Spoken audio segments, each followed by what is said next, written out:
میرا کلام ذرا بڑوں سے ہے، بڑوں سے۔ ابا جی کو چاہیے بچہ جتنی غلطی کرے نا اتنا ہی ڈانٹے، وہ پھر 6 ہفتے نہ ڈانٹنا شروع کر دے۔ استاد صاحب کو چاہیے کہ جتنی بچے کی کمزوری ہے نا، مجھے پتہ ہے سب سے زیادہ کس بات سے تکلیف ہوتی ہے۔ آپ کے بچے نے غلطی کی ہے، آپ اپنے بچے کو ڈانٹ لیں، سمجھا لیں، آپ کسی اور کے سامنے اس کی تذلیل کبھی نہ کریں، یہ زیادتی والی بات ہے۔ آپ اسے رسوا نہ کریں، بتائیں کسی ایسے شخص کو جس سے آپ کو امید ہے کہ آپ کو مشورہ دے گا یا اسے سمجھائے گا، لیکن گلی گلی کھڑے ہو کے اپنے آپ کو مظلوم ثابت کرنے کے لیے اس کی توہین نہ کریں، یہ انداز درست نہیں ہے۔ اس سے بچوں کی انسلٹ ہوتی ہے، وہ کمزور پڑ جاتے ہیں۔ ہر جگہ رونا رونا میرے بچے اچھے نہیں، میں بڑا پریشان، کیا بات کر رہے ہیں آپ؟ یہ بچہ تو آپ کی کمائی ہے، اساس ہے، حسن ہے، نسل ہے، اصل ہے، اور اس قدر زیادہ تکلیف دینا، جگہ جگہ شکایتیں، جگہ جگہ باتیں۔ ہمارے بچے ہمارے ہیں نا، تو ان کی عزت کس کی ہے؟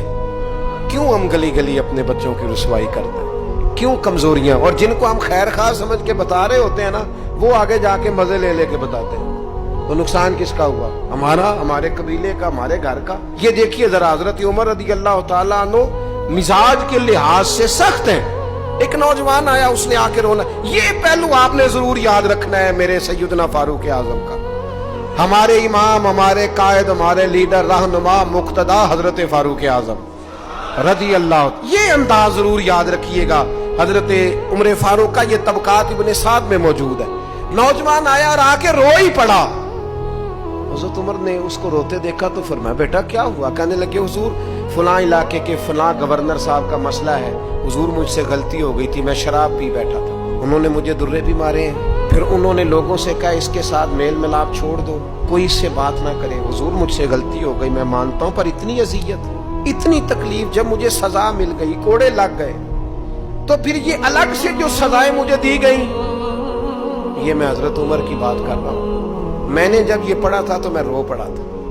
حضرت فاروق اعظم نے اس نوجوان کی بات سنی، سنو میں کیا کہہ رہا ہوں، اس گناہگار کی بات سنی، اس گناہگار کی بات سنی تو حضرت عمر رو پڑے اور فرمایا، بلاؤ نا ان گورنر صاحب کو، وہ بھی بڑے سمجھدار، باوقار، بڑے آدمی تھے۔ بلایا اور بلا کے فرمایا، آپ کا اس جرم پر غصہ بالکل ٹھیک، لیکن آپ کو کس نے اجازت دی کہ آپ اسے اتنی تکلیف دیں؟ آپ نے کوڑے مار لیے جو سزا بنتی تھی، اور پھر آپ نے کیوں کر کے لوگوں سے کہا اس سے ملنا جلنا چھوڑ دیں؟ فرمایا، اب میں آپ کو حکمن کہتا ہوں، اگر آج کے بعد آپ نے کوئی ایسا کام کیا تو میں آپ کو سزا دوں گا۔ فرمانے لگے، آپ نے کہا تھا نا لوگ ان سے ملے جلے نہ، فرمایا اب آپ ہی لوگوں سے کہیں ان سے ملاقات شروع کریں۔ جب انہوں نے توبہ کر لی، اپنا گناہ مان لیا، جب اقرار کر لیا، معافی مانگ لی، اب سزا کا کیا معنی ہوا؟ اب تکلیف کا کیا معنی ہوا؟